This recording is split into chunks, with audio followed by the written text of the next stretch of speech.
Hello and welcome to 6 Minute English. I'm Alice. And I'm Neil. Have you ever played SimCity, Neil, the city-building computer game? Yes, but I wasn't very good at it. I didn't build enough houses, which created a lot of homeless Sims. Those are characters in the game. And then I didn't deal effectively with a flood. Oh, really? Well, I suppose managing a city is quite a challenge, which is the subject of today's show, Cities of the Future. An important subject as so many of us now live in urban areas. I want to start with our quiz question. What is the percentage of the world's population that will be living in cities in 2050? We are dealing with approximates here. Is it A, 10%, B, 50%, or C, 70%? I think that it's A, 10%. Well, we'll find out if you're right or wrong later on in the show. Now, you've encountered a couple of issues that might face urban planners when designing a city, Neil: housing and dealing with a flood. Can you think of any others? Yes, having decent cycle lanes, good transport networks are very important. Yes, indeed.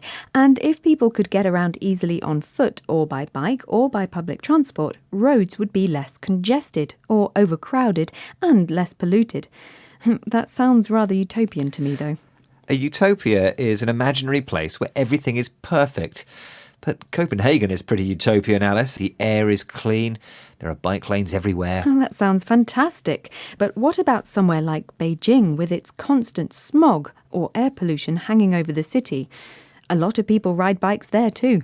So which city is going to be the model for the future? Maybe like the future Los Angeles in the movie Blade Runner. You know, glittering high-rises, gigantic neon billboards, flying cars. Well, today's Los Angeles has terrible urban sprawl and traffic problems.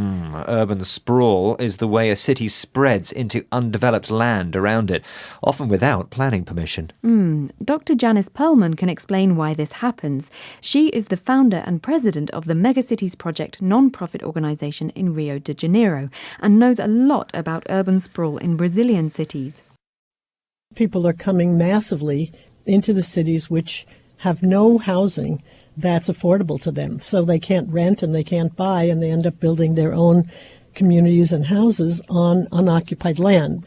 And these communities are becoming, in some places, the majority, not the minority. And they're off the grid, so they're not often serviced by either the social services, but also many of them don't have water, sanitation, and electricity. People migrate or move from the countryside to the city to get better opportunities, but end up with nowhere to live. So they build their own housing on unoccupied land. These shanty towns, poor communities where the houses are built out of cheap materials like corrugated iron and plastic sheeting, are often off the grid. Which means they don't have an electricity or water supply or access to healthcare and education. And these communities are growing, so the problem's getting bigger. So are there any solutions, Alice? Well, it's all about improving the infrastructure. That's the basic facilities a town or city needs. For example, communication, transport, water and electricity. But this shouldn't only mean improving housing conditions, but also promoting education and employment among the inhabitants and building better communities. That sounds like a real headache for the urban planners. You're right there. And one thing urban planners are talking about at the moment is creating smart cities. John Rossant, founder and chairman of the non-profit organisation New Cities Foundation, explains what it is.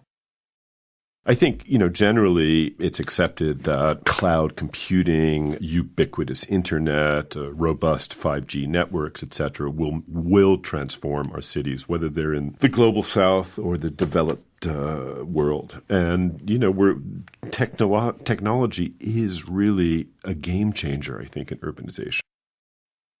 John Rossant there. What's ubiquitous, Alice? It means available everywhere. So, the idea behind smart cities is to use technology to collect large amounts of data about how a city is performing. And that will be a game changer, significantly affecting the way our cities function. Hope for the future, Alice? Fingers crossed. Now, I think it's time for the answer to today's quiz question, Neil. I asked, what is the percentage of the world's population that will be living in cities in 2050? And remember I said we're dealing with approximates here.